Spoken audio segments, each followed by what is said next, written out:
घरातल्या प्रत्येक मराठींनी आता वेळ द्यायचा. 29 ऑगस्ट एकाने आपण आपल्या घरी थांबायचं नाही. क्रमांक 1, 58 लाख नोंदीचे प्रमाणपत्र पुरे घ्यायचे, त्याशिवाय आंदोलन सोडायचं नाही.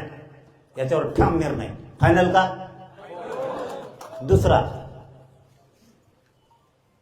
आपल्याला त्यांनी हैदराबाद गॅझेट दिले, प्रमाणपत्र केव्हा द्यायचे?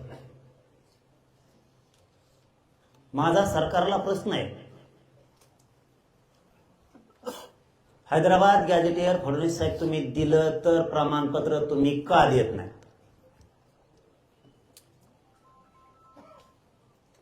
याच्या अगोदर त्यांनी स्थानिक चौकशीचा अहवाल काढला होता. बघा सगळेजण डोळ्यासमोर आठवून, मराठ्यांना किती वेड्यात काढायचं. फडणवीस साहेबांनी मराठ्यांचे लेकर टार्गेट का केले? मराठी टार्गेट कशामुळं? आम्ही तुमच्याशी भांडतोय आरक्षणासाठी, राजकारणासाठी नाही. इथं बसलेल्या मराठ्यांनी सुद्धा ही तळमळ समजून घ्या. आता तुकडाच पडायचा. स्थानिक चौकशीचा अहवाल आधीचा होता, त्यावेळेस प्रमाणपत्र निघत होते. आता यांनी काय करून नवीन एसओपी आणली, नवीन काही बदल केले. स्थानिक चौकशी अहवालात 3-4 महिने झाले प्रमाणपत्रच निघा. हैदराबाद गॅझेटियर नुसार सगळे प्रमाणपत्र मराठवाड्यातले घ्यायचे, त्याशिवाय आंदोलन थांबवायचं नाही. 29 ऑगस्ट पासून सुरू.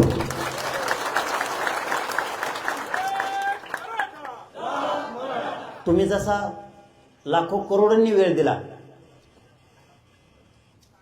मराठा समाज तुमचा उपकार कधीच विसरणार नाही. पुन्हा 29 ऑगस्टच्या नंतर वेळ द्या. मराठ्यांनी मराठा समाजासाठी, मराठा समाजाच्या लेकरासाठी 29 ऑगस्ट पासून जोवर आंदोलन चालत तोपर्यंत वेळ द्या. भाजपचा मराठा असला तरी त्याच्या पोराला पोरीला आरक्षण लागणार आहे, हे विसरू नका. तुमचं पोरग पोरगी तुम्हाला दगडाने हाणील. माझ्या सगळ्या नेत्यांना आव्हान आहे, शिवसेनेच्याही पोराच्या पोरीला आरक्षण लागणार आहे. त्याला नसेल लागत तर त्याच्या कार्यकर्त्याला लागणार आहे, कार्यकर्त्याच्या पोरा पोरीला लागणार आहे. राष्ट्रवादी, शिवसेना, काँग्रेस सगळ्यांच्या पक्षाच्या लेकराला आरक्षण लागणार आहे. पक्षाच्या बाजूने ओढायचं इथून पुढं मराठ्यांच्या नेत्यांनी बंद करा. आरक्षणापुरतं तुम्ही तुमच्या पक्षाच्याच बाजूने वळा. आरक्षणाच्या विषयात एकाही मराठ्यांच्या नेत्यानं, मंत्र्यांनी बोलायचं नाही. जातीच्या बाजूने बोलायचं, आणि जातीच्या लोकांनी सुद्धा जातीच्या बाजूने उभा राहा. हैदराबाद गॅझेटियर नुसार 28 ऑगस्टच्या आत सगळे कुणबी प्रमाणपत्र द्यायचे, नसता 29 पासून आंदोलन सुरू. आणि शेवटचं निर्णायक आंदोलन करायचं. खूप महत्वाच्या टप्प्यावर आंदोलन आहे आपलं, अंतिम टप्प्यावर आहे. आपल्याला फक्त ओळखता आलं पाहिजे. 2 विषय खूप महत्वाचे आहे, 58 लाख नोंदी आणि हैदराबाद गॅझेटनुसार कुणबी प्रमाणपत्र घ्यायचे, सोडायचे नाही. तिसरा मुद्दा, सातारा संस्थान. हे सुद्धा देवेंद्र फडणवीस साहेबांना सांगतो, सातारा संस्थान गॅझेटियर, कोल्हापूरचा गॅझेटियर, पुणे, औंध आणि बॉम्बे गव्हर्नमेंटचं 5 गॅझेटियर आम्ही तुम्हाला 3 वर्षापासून घ्या म्हणतोय. तुम्ही का घेत नाही?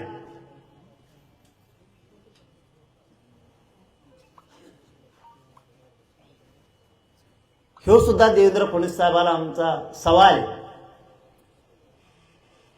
की तुम्ही हे 5 गॅझेटियर का घेत नाही? मराठा समाज तुम्ही का सरकारनं टार्गेट केलाय? मराठा समाजाचे लेकरं कशामुळे तुम्ही टार्गेट केले सरकारनं? यांना वाटतं म्या करावं, त्यांना वाटतं म्या करावं, कुणीच करी नाही. त्याच्यात बळी आपल्या लेकराचा चालू. आम्हाला 28 ऑगस्टच्या आत सातारा संस्थानपासून ते 5ही गॅझेटियरची अंमलबजावणी GR सहित पाहिजे. याच्यात आता बदल करायचा नाही आणि 29 ऑगस्टला निर्णायक आंदोलन करायचं. आपला पाचवा मुद्दा आहे. हे 3 वर्ष झाले म्हणतात केसेस मागं घेऊन. का रे बाबा, आमच्या लेकरांना इतकं मारून आमच्यावरच केसेस? कोणची प्रक्रिया करायची तुम्हाला? मराठी समजूनच घ्या. आता आपण हलण्यासाठी आलोच नाहीये तिथं. निर्णायक तुकडा पाडायचा म्हणल्यावर आता जागा सोडायच्या नाही. जर शेतात काम असतील तर घराघरातून एक माणूस आंदोलनाला इथंच बसून राहायचं, बाकीच्याने शेतात काम करायचं. आपल्याला आपल्या समाजाला कायमचं आता मिळून द्यायचं. 29 ऑगस्टला मराठ्यांची एक बी मागणी मागत व्हायची नाही. म्हणून म्हणतोय शांत चित्तानं ऐकून घ्या, करायचंय काय काय. 3 वर्ष झालं आपल्याला म्हणते ते केसेस मागं घेऊ. हाणलं त्यांनी केसेस आपल्या.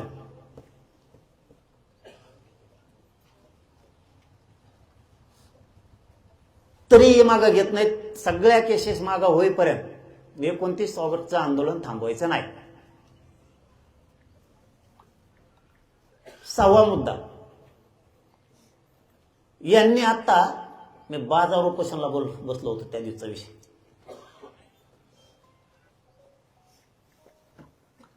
ओबीसीच्या सगळ्या सोयी सवलती सुविधा मराठ्यांना लागू केल्या. मी त्याच वेळेस सांगितलं होता विखे पाटलाला, लाडभाऊला, त्या दिवशी सांगितलं होतं. मी आणखीनही तुम्हाला तोंड टाकून बोललेलं नाही. सरकार शहाणे व्हा तुम्ही. एकदा जर मराठा खवळला ना, माय आता बापाला नाही पण तुमच्या बापाला ऐकणार नाही मराठा पुन्हा. यांनी आता एक GR काढलाय बघा. GR असा आहे, मराठ्यांना पहिलीपासून KG to PG म्हणजे सगळ्या शिक्षणापर्यंत सगळ्या सोयी सवलती सुविधा दिल्या. मी यांना त्यावेळेस सांगितलं होतं, मे जूनला ऍडमिशन सुरू होते त्याच्या आत लागू करा बरं का. आधी पैसे वसूल करून घेता आमच्याकडून ऍडमिशनचे, मग लागू करता. नाही म्हणले तुमचे पैसे माघारी देऊ सगळ्यांचे. आजची परिस्थिती अशी आत्ताची. मी आतापर्यंत विखे पाटलाला आणि तेही म्हणतात मुख्यमंत्र्याला मी सांगतो, सांगत आहेत का नाही त्यांचे त्यांना माहीत. लाडसाहेबाला पण सांगितलं आतापर्यंत असं असं होतंय. ते मुख्यमंत्र्याला सांगत आहेत का नाही सांगत हेही माहीत नाही. फक्त ते म्हणते सांगतो. एकही ती योजना आपल्याला आणखी सुरू नाही.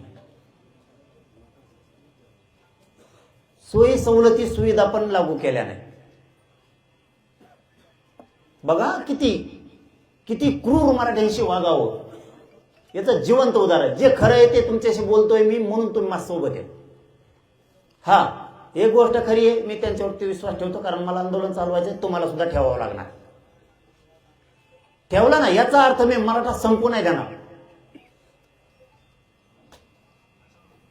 त्या ओबीसी सवलतीचे त्याच्यात परराज्यातला एक विषय, MBBSच्या, BHMSच्या, इंजिनिअरिंगच्या पोरांचा देशांतर्गत महाराष्ट्रातल्या सवलती आता देशांतर्गतल्या पोरांना सुद्धा लागू करू.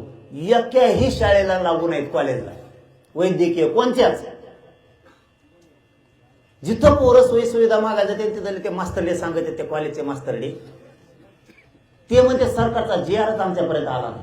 कोण कुणाला मूर्खात काढित हेच कळणार. अधिकारी सरकारला मूर्खात काढित का सरकार मराठ्याला मूर्खात काढित, मिळच लागून द्यायला. 6वा विषय चालू आहे आपला. कॉलेजमध्ये सुद्धा सोयी सुविधा मराठ्यांच्या पोरांना दिल्या जात नाहीत. मी 1000 वेळेस सांगितलंय. मी लाडसाहेबाला पण सांगितलं, विखे पाटलाला पण सांगितलंय. मी तुमच्या दोघांचं नाव घेतलंय. तुमच्यावर रोष व्यक्त करत नाही, तुम्ही सुधरवा म्हणून सांगायला. यांना सांगितलं वैद्यकीय शिक्षण मंत्रालयाला तुम्हाला सांगावं लागणार आहे. हसन मुश्रीफ साहेबाच्या मंत्रालयात सांगावं लागल, तुम्हाला दादा भुसे साहेबाच्या मंत्रालयाला सांगायला लागल. तुम्हाला ओबीसी मंत्रालयाला सांगावं लागणारे ओबीसीच्या सवलती दिल्यात म्हणल्याच्या नंतर तुम्हाला झिरवळ साहेबाच्या मंत्रालयाला सांगायला लागत, तिथून तुम्हाला अंमलबजावणीचे आदेश काढावे लागणार. हा सांगितलं ना, हा सांगितलं ना. आणि नुसत्या उपसमितीच्या बैठका घेतात. तुम्ही घेऊन करता काय? मराठ्यांनी सुद्धा, तुम्ही सुद्धा याच्यातून शान व्हा. मी संबंध मेंटेन करण्यासाठी सरकारशी आंदोलन करत नाही. मला मराठा समाजच पाहिजे, सरकार नाही पाहिजे. मला तुमची मैत्रीच नकोय. मी वारंवार त्यांना सांगितलेलं आहे, तुम्हाला जर मराठा समाज तुमच्या पाठीशी टिकवायचा असेल तर तुम्ही मराठा समाजाला सगळं द्या. हो म्हणतात, काही ठेवायचं नाही, आता पुरं द्यायचं. ताजं उदाहरण, ओबीसीच्या सवलती लागू करायला हरकत नव्हतं ना, नाही लागू केल्या. ओबीसी मंत्रालयाला सुद्धा आदेश काढावे लागतात. नाही. फडणवीस साहेब, मला आणखीन एक सांगा, 7वा विषय, महामंडळ, अण्णासाहेब पाटील महामंडळ तुम्ही गठीत स्थापन केलं. पोरांना व्यवसायाला तुम्ही फायली घेतल्या, मंजूर केल्या, पोरांना फायली दिल्या, त्यातून पोरांनी वाहनं घेतली. आज त्या पोरांचे सिव्हिल खराब झाले, त्यांच्या नरड्याला फाशी लागली. तुम्ही परतावी कप देत नाहीत. काय कारण आहे त्याचं? अण्णासाहेब पाटील विकास महामंडळातल्या राहिलेल्या पोरांचे तुम्ही परतावे का देत नाही? याचं उत्तर आम्हाला अंतर्वालीत येऊन द्या. आम्ही भांडायलो नाही, तर आता उत्तर पाहिजेत आम्हाला. निर्णायक आंदोलन होणार, शेवटचं होणार, जे व्हायचं असेल ते होईल. तुम्ही इतकं बी येड्यात काढू नका की मराठ्यांचा संयम तुटत. इतकं नका येड्यात काढू. इतकं मराठ्यांना टार्गेट पण नका करू की मराठा समाज आणि मराठा समाजाचे पोरं संपलेच पाहिजेत. आणि इतका कच्चा मराठा समाज सुद्धा नाहीये. फक्त त्याने तुमच्यावर विश्वास ठेवलाय की देईन सरकार, आज देईन, उद्या देईन, परवा दिवशी देईन.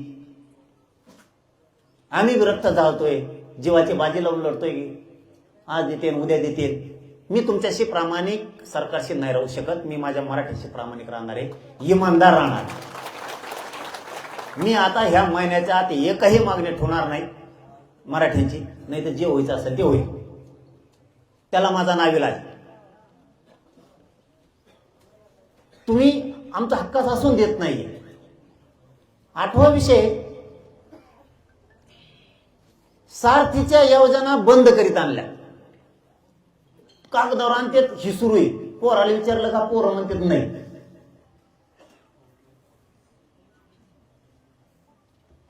कशामुळे तुम्ही तिथल्या योजना बंद केल्या? आता सोक्षमोक्ष होणार आहे. मराठ्यांनी समजून घ्या, आता सोक्षमोक्ष होणार आहे. सोक्षमोक्ष असा होणार आहे आता, ते पण सांगतो तुम्हाला कसा होणार आहे. सरकारचा मराठ्यांचा सोक्षमोक्ष समोरासमोर होणार, भांडून नाही, समोरासमोर प्रश्नाची उत्तर देऊ. आपला 9वा मुद्दा सांगतो आणि सोक्षमोक्ष कसं होणार आहे ते सांगतो तुम्हाला. आपण मराठा समाजासाठी स्वतंत्र मंत्रालय मागणी केली. मुख्यमंत्र्याचा 15 मिनिटाचा खेळ येतो. गोरगरीब मराठा समाजाचे अडीअडचणी सुटतील. प्रत्येक जिल्ह्याला कॅबिन राहील, त्याची उपजिल्हाधिकारी लेवलचा अधिकारी राहील. जिल्ह्यातल्या मराठ्यांचे मंत्रालयातले सगळे प्रश्न सुटतील. स्वतंत्र मंत्रालय स्थापन करायला यांना अडचण काय? यांनी मला सांगितलं. मी नाव 29 ऑगस्टला सांगतो. आज फक्त सांगितलेलं सांगतो. मी सांगितलं मंत्रालय मराठ्यांसाठी स्थापन करा, कल्याण होईल. त्यातले एक जण लगेच सांगितलं मला फोन करून, ते म्हणले म्हणजे त्या 29 ऑगस्टला त्या मंत्र्यांचे 9 नाव सांगणार मी तुम्हाला. 9 ओबीसीचे मंत्री एकत्र आले आणि त्यांनी सांगितलं मराठ्याला मंत्रालय देऊ नका. बरं, मी विचारलं का?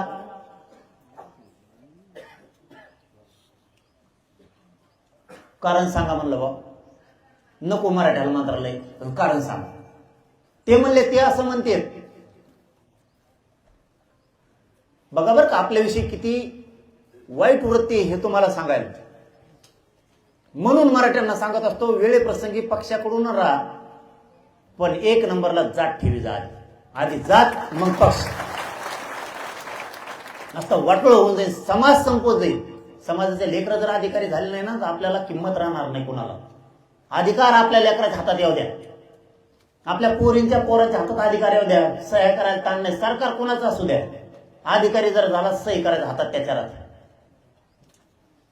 तुम्ही ते डोक्यात नाही ठेवत. तुम्ही 5 वर्षाचं पद घ्यायचं बघता, सरपंच कुठं मेंबर, मग होतो आपण नोकऱ्यात कोतवाल, कुठं काही IPS IAS दर्जाचे क्लास 1 क्लास 4 चे अधिकारी मग त्यांचे होते तुमच्या चुकीमुळं. तुम्ही टायमाला पक्ष म्हणता, पक्षाच्या पुढे जाता येत नाही बाबा, पक्षाचे आदेश आहेत. अरे मराठ्यांचा आदेश असला पाहिजे सगळ्या पक्षाला, मराठ्यांचा. तुमच्या लेकराचं वाटलं तुम्ही कम करता. कोणत्या भाजपमधल्या कार्यकर्त्याला त्याच्या पोरापोरीला लाखो रुपये लागणार नाहीत शिकायला, नोकरी लागण्यासाठी. त्यांच्या पोरीला आरक्षण नाही लागणार पोराला. म्हणून अगोदर प्राधान्य जातीला देत मग पक्षाला द्या. मी पक्षाला देऊ नका कुठं म्हणतोय तुम्हाला. बघा डाव काय रचलाय. सभागृहातले शांत बसा. तुमचे पोरं पोरी शिकत नाहीत का? गप्पा हाणायला आले का इकडे तुम्ही? इकडे केवढा तळमळीचा विषय चाललाय, काय फसवणूक चालली, काय षडयंत्र चाललेत हे तुम्हाला सांगायलोय. इथल्या आणि गावागावात मला माहिती आहे मराठी मोबाईलवर ऐकते. जे येऊ शकत नाहीत गरीब माझे मराठी, ते मोबाईलवर ऐकतात काय चाललंय. आणि ते वाघासारखे तुटूनच येणार 29 ऑगस्टला. त्यामुळे इथल्याला तरी काय चाललंय ऐकायला मिळालं पाहिजे. ते शांत चित्ताने ऐकते तिकडे शेतात घरात आपल्या बाकीच्या मराठी. ठीक आहे, ते गरीब असल्यामुळे एखाद्या दिवस आपल्यात नाही येऊ शकत, पण वेळेवर सभेला, मोर्चाला आणि आंदोलनाच्या टायमाला ते कायम येते. रोज ते नाही येऊ शकत, गरीब आहेत, त्यांच्याजवळ नाही येत 10-5 रुपये. काय षडयंत्र चाललंय.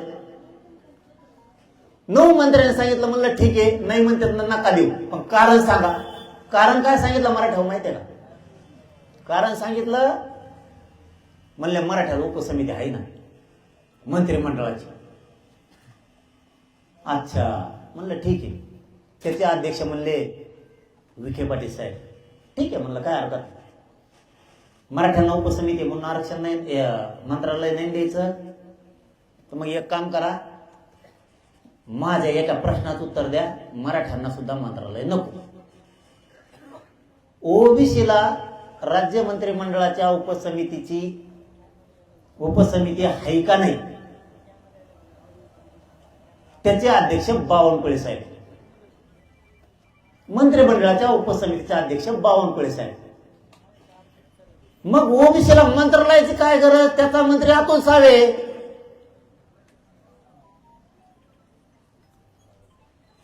आणि मग गप बसले, नाही नाही नाही म्हणलं मग करतो. म्हणजे बघा याची सिस्टम. आम्ही म्हणलं का ओबीसीला उपसमिती देऊ नका, मंत्रालय देऊ नका. इतकं का जाता की मराठ्यांना मिळू द्यायचं नाही. रक्त जाळून आम्ही तरी पण मिळवतोय आमचं, तुमचं काय मागत नाहीत ना. इतकी वाईट प्रक्रिया चालवली यांनी.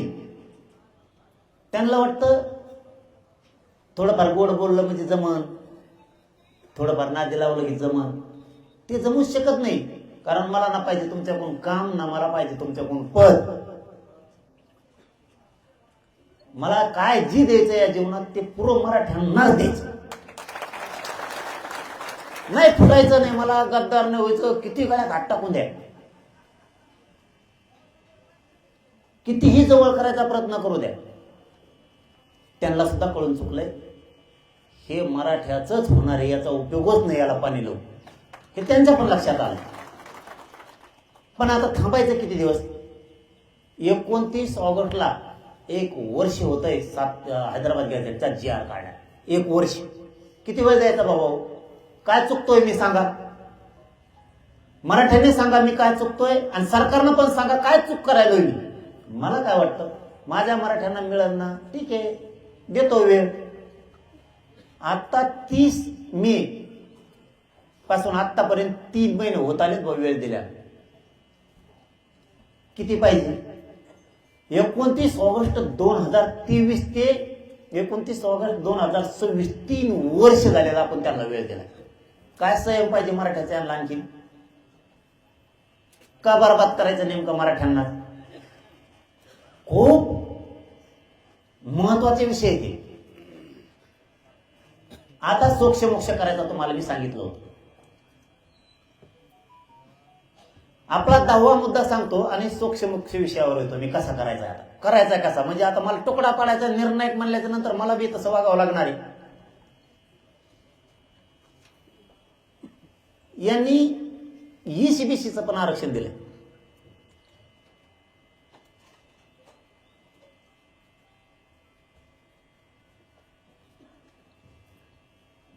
ईसीबीसीचे सुद्धा बऱ्याच जागेवर ऑप्शन नाही येत असं पोरांचं म्हणणं. पोरांनी ऍडमिशन घ्यायचे कशी? पोरांनी ऍडमिशन घ्यायचे कशी?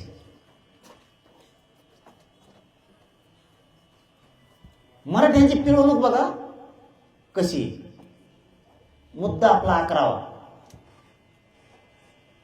एसीबीसी, ईएसबीसी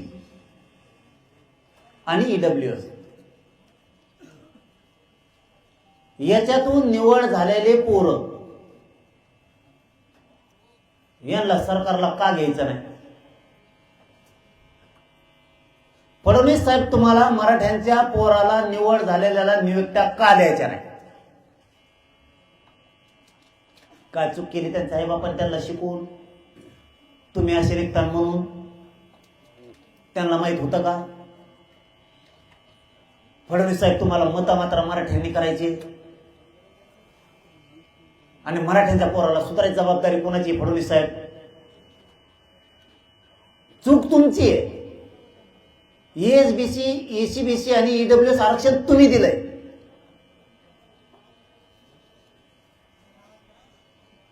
पोरांच्या निवडी झाल्या. पोरग नोकरीला लागणारे, पोरगी नोकरीला लागणारे या आनंदात आई बाप आहेत. तुम्ही त्यांना आधी संख्या पद निर्माण करून घ्यायचं ठरवलं. अर्ध्याला घेतलं, अर्ध्याला का घेतलं नाही?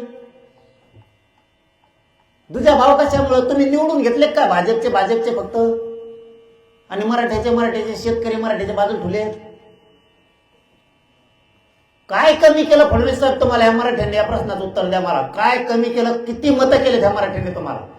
तुम्ही आमच्याच पोरांचे मुर्दे पाडावं, मराठा टार्गेट करावं, संपवावं तुम्ही, ही अपेक्षा नाही आम्हाला तुमच्याकडून. एमपीएससीच्या पोरांचं सुद्धा तसंच केलं तुम्ही.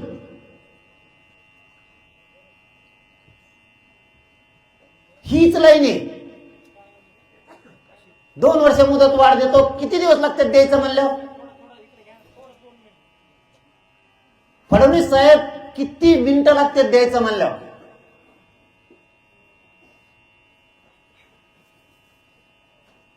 मराठ्यावर अन्याय कशामुळं? हे गावागावातल्या घराघरातल्या मराठ्यांनी या गोष्टी समजून घ्या. निर्णायक शेवटचं आंदोलन करावं लागतंय. आता आपल्या पुढच्या 50 पिढ्या आनंद जगतील. तुमच्या आमच्या निर्णयावर आता समाज अवलंबून आहे. आपण जितके ठाम राहू, जितके कामं वेळेवर सोडूत. आता 1 वर्ष झालं मी तुम्हाला बोलवलं नाही. मुंबईला बोलवलं होतं. वर्षातून एकदा समाजासाठी वेळ देत जा. टाकतील 29 ऑगस्टला आंतरवाली सोडायचे नाही. ठरलं का? आंतरवाली सोडायचे. आपण मराठ्यांना ऐका. सरकारचं म्हणणं आहे हैदराबाद गॅझेटियर नुसार अर्ज केले नाही. ज्यांनी हैदराबाद गॅझेटियर नुसार अर्ज केले असतील त्यांनी अर्जाची झेरॉक्स 28 ऑगस्टला अंतरवालीत घेऊन यायची. मी सरकारला तुमचा अर्ज दाखवतो. हे तो बात आहे. अर्ज केल्याला मला पर्यायच नाही राहिला. आता मला सहनच होत नाहीये. सोक्षमोक्षच लावा. आता मराठ्यांनी केलेले अर्ज दाखवा.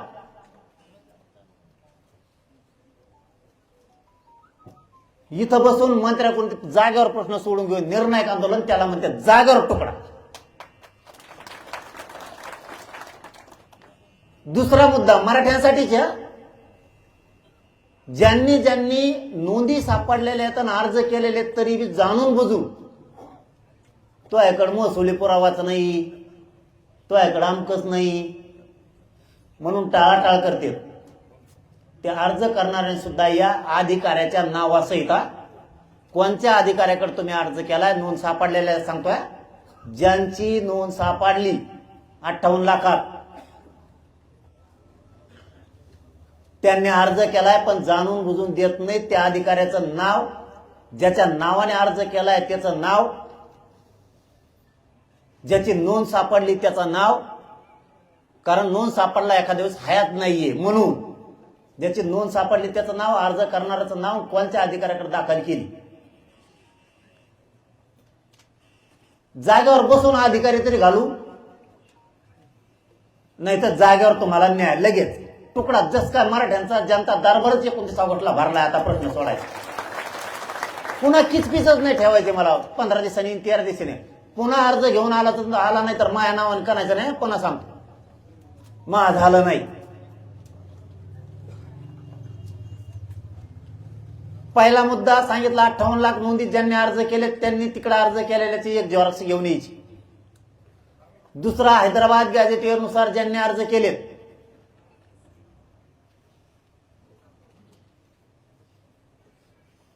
त्यांनी त्यांच्या अर्जाची झेरॉक्स 28 ऑगस्टला अंतरवालीत घेऊन यायची. समोरासमोर समक्ष लावायचा.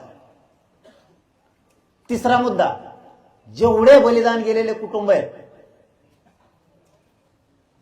तो माझ्यासाठी अत्यंत महत्वाचा आहे, कारण हे आरक्षण त्यांच्यामुळे मिळतंय. त्यांनी आपल्यासाठी जीव दिलाय, आपला समाज मोठा व्हावा म्हणून. त्यांच्या काय अडचणी आहेत त्यांनी अर्जावर 28 तारखेला घेऊन ये. कोणाला नोकरी दिली, कोणाला नाही दिली, कोणाला निधी मिळालाय, कोणाला नाही मिळालाय. प्रकार 2, ज्यांचं बलिदान गेलंय त्यांनी घेऊन या. कोणी जाताना ऍक्सिडेंट मध्ये वारलाय, सभेला आलेला, कार्यक्रमाला आलेला, त्यांच्या पण अडीअडचणी समस्या मला जाणून घ्यायच्या. ते पण 28 तारखेला त्यांना येता आलं नाही. काही काही घरात पडून येत ऍक्सिडेंटमुळे त्यांना नाही उठता येत. त्यांच्या कुटुंबातल्या जरी समस्या घेऊन आले, त्यांच्या निधीपासून, नोकरीपासून सगळा प्रश्न एकाच दिवशी सोडायचा. नसन सरकारला सोडायचं तर महाराष्ट्रातल्या मराठ्यांनी दिसत सरकार मुद्दाम सोडीना. समोरासमोर सोक्षमोक्ष होऊ द्या. हैदराबाद गॅझेटियरनुसार अर्ज करणारे ध्यानात ठेवा. चौथा मुद्दा, व्हॅलिडिटी कुणाकुणाच्या दिल्या नाहीत. कळीचा मुद्दा आहे. व्हॅलिडिटी कोणत्या अधिकाऱ्याकडे दाखल केली, सगळ्या व्यवस्थित ऐकायला येत आहे ना. आता मराठ्याचं निर्णायक आंदोलन करायचं, तुकडा पाडायचं म्हणल्यावर करायचं काय हे सुद्धा आता आपल्याला माहित असलं पाहिजे. कोणी कोणी व्हॅलिडिटीला अर्ज केलाय, कोणचा अधिकारी देत नाही आणि त्याचं कारण काय एवढंच आणा बघ.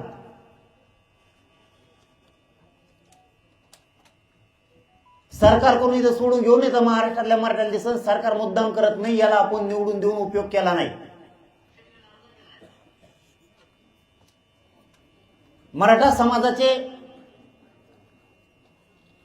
5वा मुद्दा ना, सोक्षमोक्षतेचाच 5वा, काही पोरांवरती विनाकारण केसेस झाल्यात. केसेस झालेले पोरं सुद्धा अंतरवाली द्या, ज्यांच्यावर गुन्हे दाखल झाले. मला समोरासमोरच बघू द्या आता कोणाचं काम राहिलंय आणि सरकार का करत नाही. व्हॅलिडिटीचे अधिकारी इतके जाणून बुजून टाळाटाळ करायलेत ना. आता विखे पाटलांना, यांना, त्या लाडसाहेबांना सांगितलेले जालन्याची एक व्हॅलिडिटी 3 महिने झालं सांगितलेली, आणखीन झाली नाही. याचा अर्थ असा होतो, फडणवीस साहेब तुम्हाला आमचे पोरांचं वाटोळं करायचं का.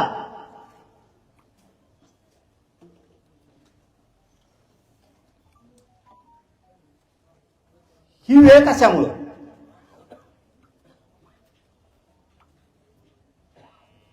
आपल्याला सोक्षमोक्ष लावणं खूप गरजेचं आहे. ज्या ज्या पोरांचे, सहावा मुद्दा, ज्या ज्या पोरांचे परतावे राहिलेत ना, व्याज परतावे महामंडळातले, त्या सगळ्या पोरांनी 28 ऑगस्टला अंतरवालीत या. सरकार म्हणतं राहिले नाही. कळू द्या या दुनियाला जरा सरकार मराठ्यांशी कसं वागतं. ज्यांचे परतावे राहिले ना त्यांनी अंतरवालीत 28 तारखेला या. ते म्हणजे कोणाच राहिले सांगा मला. कोणीतरी 10-5 जण सांगून जातात, मग माहित होत नाही. तुम्हाला एक सेपरेट, इतक्या लोकांना सेपरेट कॅबिन करतो आम्ही, सरकारला दाखवून देतो हे तक्रारीवाले बघ. हे 7वा मुद्दा, ज्या ज्या पोरांना एसीबीसीतून लाभ झाले नाहीत, सुविधा मिळाल्या नाहीत, त्यांना शिष्यवृत्त्या मिळाल्या नाहीत, पंजाबराव देशमुखांची योजना 6 मला वाटतं 2-2, 3-3 वर्षापासून मिळालं नाही असं काही पोरांचं म्हणणं आहे. तुम्ही प्रत्यक्ष अर्ज घेऊन या. 28 ऑगस्टला ज्याला सोयी सवलतीचा एसीबीसीचा लाभ मिळाला नाही हे सगळे पोरं 28 ऑगस्टला अंतरवालीत.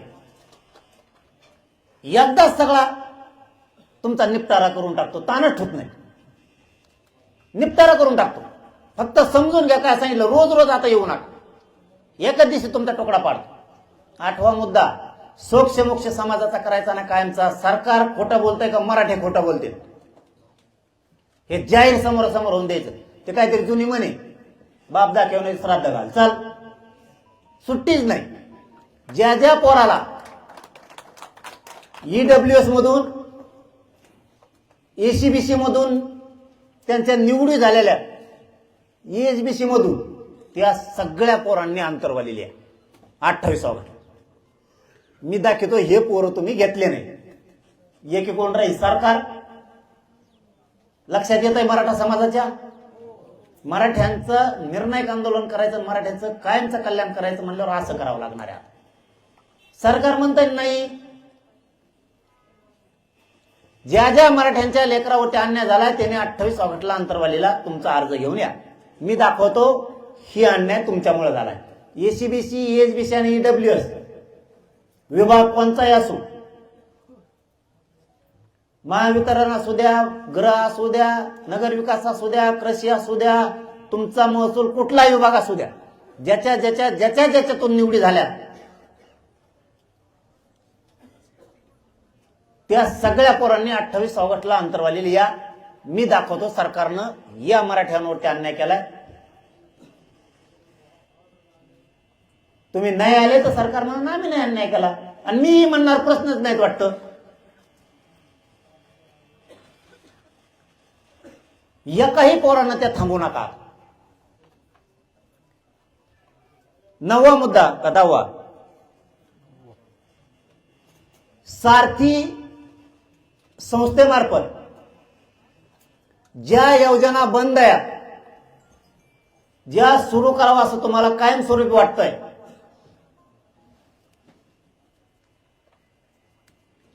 ज्यांना कुणाला माहिती आहे या सारथीच्या योजना बंद आहेत त्यांनी अर्जासह 28 ऑगस्टला अंतरवालीत येऊन बसा. याला जोडून सारथी मार्फत ज्यांनी फायदे घेतलेत